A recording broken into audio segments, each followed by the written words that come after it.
Yayi amene timawatsata akuluwa dzina lawo ndi Mr. Khadi amene ndithu abweranso afuna alongosolepo ziwiri zitatu tione kuti zikhale bwanji.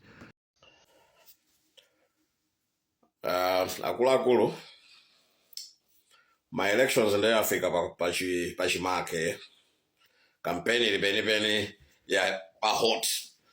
Ndaona atupele mluzi wayanika Sonke mamuzi wa Sonke ndi nzungu ja wakuplanta Malawi koma nzungu nabona wamuyanika wamene paja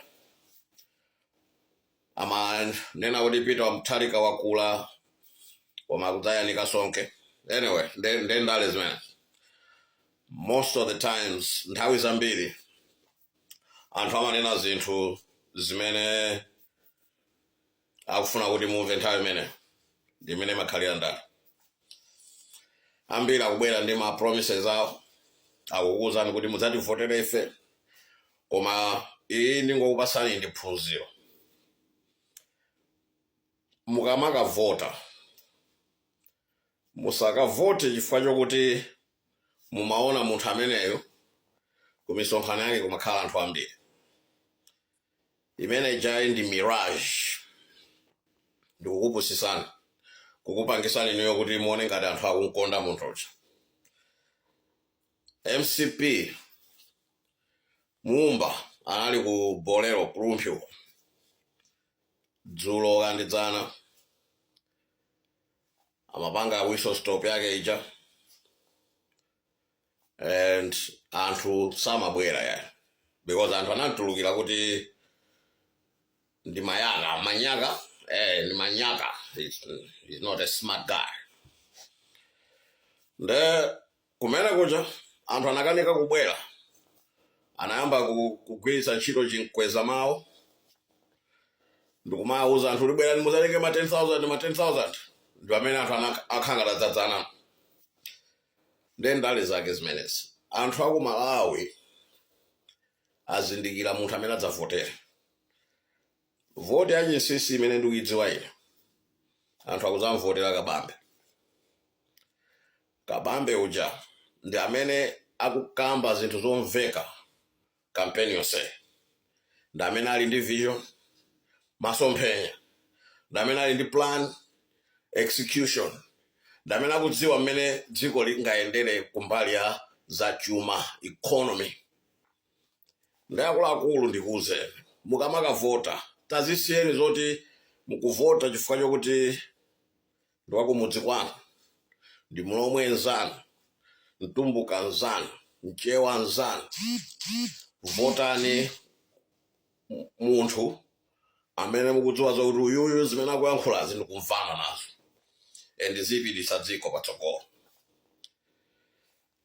Ma generation amabwera ndikupita you know, tinali tachina Bakili Muluzi anapita, kuna achina Gwanda anapita, pano pata achina Bakili, achina Atuperewa, achina Kabambewa nawonso adzapita. Koma nthawi inoyo ya internet ndi nthawi yokuti mutha nonse kuona kuti uyuyu atatenga boma anaziyendetsa bwanji. DPP inali boma 2014 to 2019 inapanga chani palibe.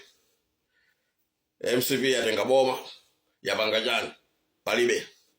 Ndiye baba aliyense Malawi is caught in a situation where you're in between. It's a limbo because you have the devil you have to remove and the devil you have to replace the other devil with, which is a very bad situation. It puts you in a dilemma. Koma, forget MCP, forget DPP. Tamanga neni Kabambe. Paliba mena mpanga ko try Kabambe. Sitinamuyese. Komano ineyo ndi amene akundimvekera bwino. Ndi akuluakulu mukamaka vota, go and vote for this guy. Ndikupemphana Malawi mukamvotere Kabambe. Anthu asakupusitse, asakunamizeni. Misonkhano iyi kumaoneka kuti kuli chigulu ndi confusion imene, distraction afuna kupusitse. anthu oti anaononga kale dziko simumabweresanso kuti iyayi amayamba kugwira ntchito pamene munawadulira paja pamene amayambiranso amenewa. Then ndi anthu aja kuti they are not really going to change. Then nimabwera pa page panga pano kukupangani encourage, kukupangani enlighten anzanga kuti muzitha kuona zinthu zimene anthu ena samafuna kuti muzidziwa. Ndale yokuphimbani m'maso amakuponyerani zinthu zambiri mbiri, a lot of information for you to dissect kuti mukhale confused. Ngati pakali panopa akukuponyerani zithunzi za misonkhano yawo, ndiyo linga yoti mukhale ngati mwasokonezeka.